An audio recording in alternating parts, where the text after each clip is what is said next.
अस्सलामुअलैकुम। Conventions for indicating unit. Unit को हम किस तरह से रिप्रेजेंट करते हैं, इसके कुछ बेसिक स्टेप हैं।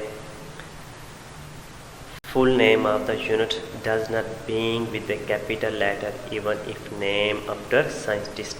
अगर साइंटिस्ट का नेम है और यूनिट में अगर आप फुल नेम लिखना चाहते हैं तो आप कैपिटल लेटर में नहीं लिखेंगे, आप ऐसे लिखेंगे 3 न्यूटन और 3 न्यूटन नहीं लिखेंगे। ये एक गलत तरीका है और ये करेक्ट है। सेकंड है, अगर आप फुल नेम के बजाय सिर्फ आप उसका सिंबल लिखना चाहते हैं तो उस वक्त आपने उसको स्मॉल लेटर लोअर केसेस में नहीं लिखना। जैसे कि 3 न्यूटन ये नहीं लिखेंगे, इसका मतलब है 3 नैनो। अगर आपने 3 न्यूटन लिखना है तो उस वक्त आपने पहले लेटर को कैपिटल लिखना है, 3 न्यूटन। ठीक है।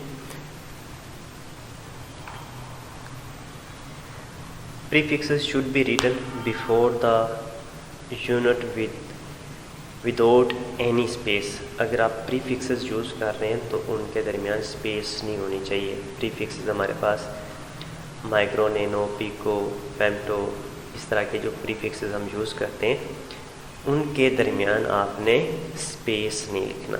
ठीक है। जैसे 1 माइक्रोमीटर, इनके दरमियान स्पेस नहीं होना चाहिए 1 माइक्रोमीटर के दरमियान।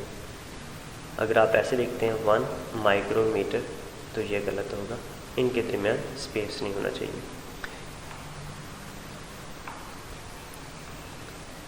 Combination of base unit written must be a space. पहले हमने पढ़ा कि स्पेस प्रीफिक्सेस में स्पेस नहीं होनी चाहिए। अब हम देखते हैं कि अगर हमारे पास 2 बेस यूनिट हैं तो उनके दरमियान मस्ट बी स्पेस, यहाँ पे स्पेस होनी चाहिए। जैसे हमारे पास एक न्यूटन और दूसरी मीटर है तो उनके दरमियान एक स्पेस होना चाहिए। ठीक है। मीटर पर सेकंड है तो तब भी हमें उनके दरमियान स्पेस होनी चाहिए। ठीक है। ये न्यूटन मीटर को हम ऐसे कभी नहीं लिखेंगे न्यूटन मीटर दरमियान में स्पेस। मीटर पर सेकंड, मीटर पर सेकंड, इनके दरमियान स्पेस होनी चाहिए।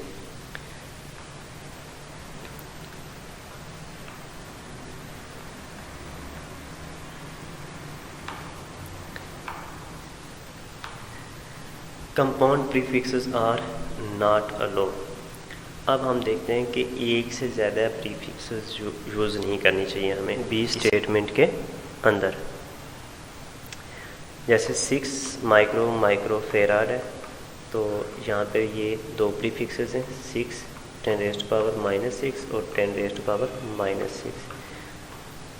ये बराबर हो जाएंगी 10⁻⁻12 फेराड। तो इसको लिखेंगे 6 पिको फेराड।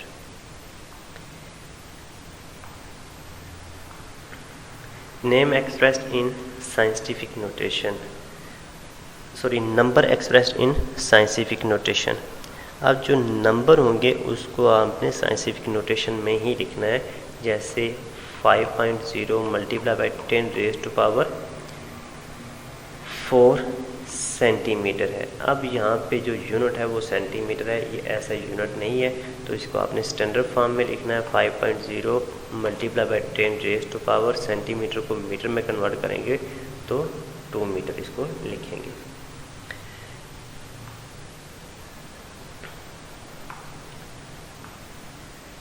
Power applies. अब पावर हमने कैसे अप्लाई करनी है।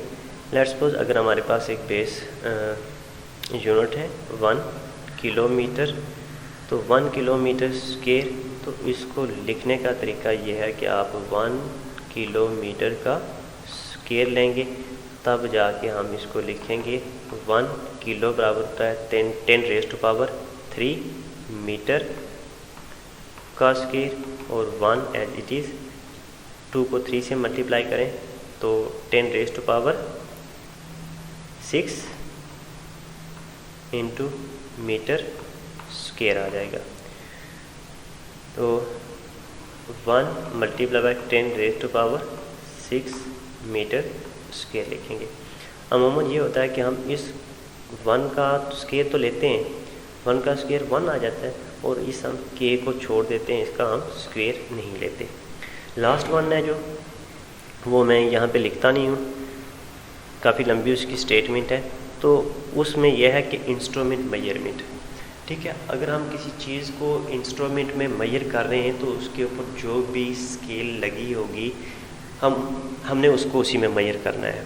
हमने फार्मूला बाद में अप्लाई करना है कि उसको हमने साइंटिफिक नोटेशन में लेके जाना है, हमने उसको SI यूनिट में लेके जाना है। फ़र्ज़ करें कि अगर हम माइक्रोमीटर यूज़ कर रहे हैं तो उसके ऊपर मिलीमीटर में स्केल्स बनी होती हैं, तो हमें मिलीमीटर में ही मेजर करना है, ठीक है। इसी तरह अगर हम किसी चीज़ को मेजर कर रहे हैं, अगर वो ग्राम में है तो पहले हम उसको ग्राम में मेजर करेंगे, बाद में उसको फार्मूला अप्लाई करके kg में लाएंगे। इसी तरह अगर हम वर्नियर कैलिपर्स को देखें तो उसमें अगर हम सेंटीमीटर में मेजर करते हैं तो सेंटीमीटर में हम पहले मेजर करेंगे, उसके बाद हम फार्मूला लगा के उसको मीटर में लाएंगे। Thank you.